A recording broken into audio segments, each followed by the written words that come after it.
DC shunt जनरेटरला जोडलेल्या 3 phase induction मोटरने MG set सुरू करणे आणि लोड करणे।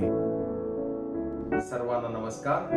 आज आपण डीसी शंट जनरेटरला जोडलेल्या 3 फेज इंडक्शन मोटरचे एमजी सेट सुरू करण्याच्या आणि लोड करण्याच्या इलेक्ट्रिशियन प्रॅक्टिकल सेशनच्या प्रक्रियेचा अभ्यास करणार आहोत। उद्दिष्टे: या अभ्यासाच्या शेवटी तुम्ही खालील बाबी करू शकाल: स्टार्टरला 3 फेज मोटर जोडणे, एक DC shunt generator, field regulator, ammeter आणि व्होल्टमीटर जोडणे, 3 फेज एसी मोटर सुरू करणे, फील्ड रेग्युलेटर समायोजित करणे आणि डीसी व्होल्टेज गोळा करणे, एमजी सेटची एकत्रित कार्यक्षमता निश्चित करणे।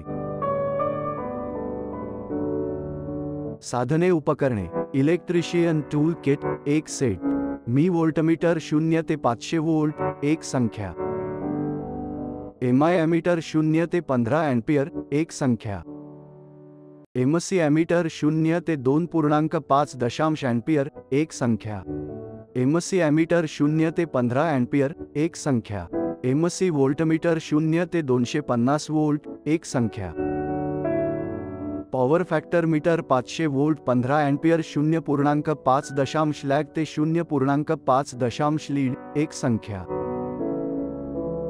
टॅकोमीटर मल्टी रेंज 0 ते 3000 RPM 1 संख्या। उपकरणे machinery: star delta starter 500 volt 16 ampere सह 3 phase squirrel cage induction motor 5 HP 500 volt 50 hertz 1 संख्या, फील्ड रेग्युलेटरसह DC shunt generator 5 kilowatt 220 volt 1 संख्या, 5 किलोवॅट 250 व्होल्टची लॅम्प बँक 1 संख्या।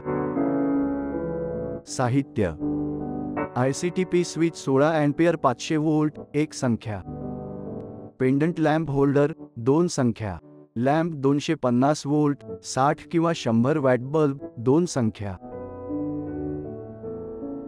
Stranded PVC insulated wire 7x1.5 aluminium cable 4 metre, DPST switch 16 ampere 250 volt 1 संख्या, PVC insulated connecting cable आवश्यकतेनुसार, ICDP switch 16 ampere 250 volt 1 संख्या। MG set सुरू करणे, चालवणे आणि त्यास लोड करणे। एसी मोटर आणि जनरेटर जोडा।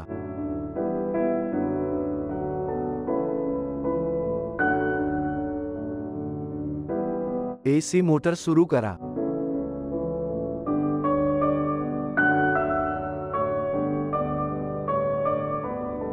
टॅकोमीटरचा वापर करून गती मोजा। त्याच्या रेट केलेल्या मूल्यावर डीसी जनरेटर टर्मिनलचे व्होल्टेज गोळा करा आणि व्होल्टमीटर V2 चे वाचन पहा। स्विचेस दुसरा ऑन वर स्विच करा। एमजी सेटच्या रेट केलेल्या क्षमतेपर्यंतच्या पायऱ्यांमध्ये लॅम्प ऑन वर स्विच करून हळूहळू लोड वाढवा।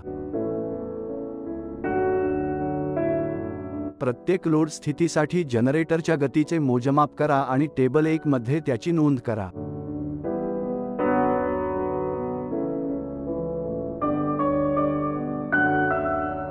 टेबल 1 मध्ये इनपुट करंट, व्होल्टेज आणि पॉवर फॅक्टरची नोंद करा। टेबल 1 मध्ये जनरेटरच्या लोड करंट आणि टर्मिनल व्होल्टेजचे वाचन करा।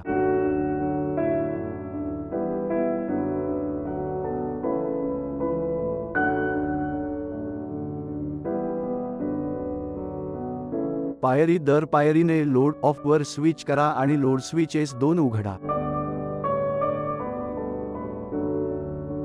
इनपुट पॉवरची गणना करा।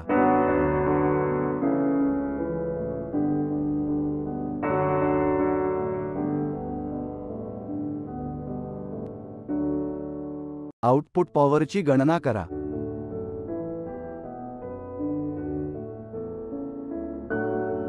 फुल लोडवर एकूण तोटा आणि कार्यक्षमतेची गणना करा। एमजीचे प्राइम मूव्हर थांबवा, सप्लाय सेट करा आणि त्यास वेगळे करा। एमजी सेट सुरू करणे, चालवणे आणि त्यास लोड करणे। एसी मोटर आणि जनरेटर जोडा। AC मोटर सुरू करा. टॅकोमीटरचा वापर करून गती मोजा. त्याच्या रेट केलेल्या मूल्यावर DC जनरेटर टर्मिनलचे व्होल्टेज गोळा करा आणि व्होल्टमीटर V2 चे वाचन पहा. फील्ड रेग्युलेटरला सर्किटमध्ये 0 रेझिस्टन्स समाविष्ट करण्याच्या स्थितीत ठेवा. S1 आणि S2 स्विच ऑफ स्थितीत ठेवा. स्विच S2 ऑन वर स्विच करा.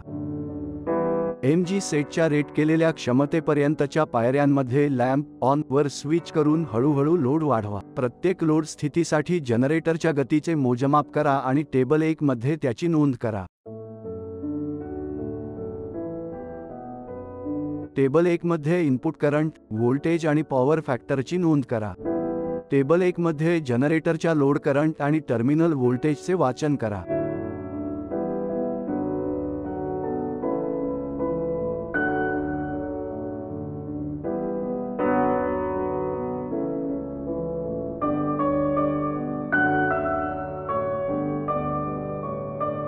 MG चे प्राइम मूव्हर थांबवा. सप्लाय सेट करा आणि त्यास वेगळे करा. निष्कर्ष: टेबलमधील वाचनातून लक्षात घ्या की लोडमध्ये वाढ केल्याने टर्मिनल व्होल्टेज कमी होते. ते आहेत: आर्मेचर रिॲक्शन, लोड रेझिस्टन्स. आता आपण कसे करावे ते शिकलो. स्टार्टरला 3 फेज मोटर जोडणे, connect DC shunt generator, field regulator, ammeter, 3 phase AC motor सुरू करणे, फील्ड रेग्युलेटर समायोजित करणे आणि DC व्होल्टेज गोळा करणे. MG सेटची एकत्रित कार्यक्षमता निश्चित करणे. आशा आहे की आपल्याला ही तांत्रिक प्रतिक्रिया स्पष्टपणे समजली आहे.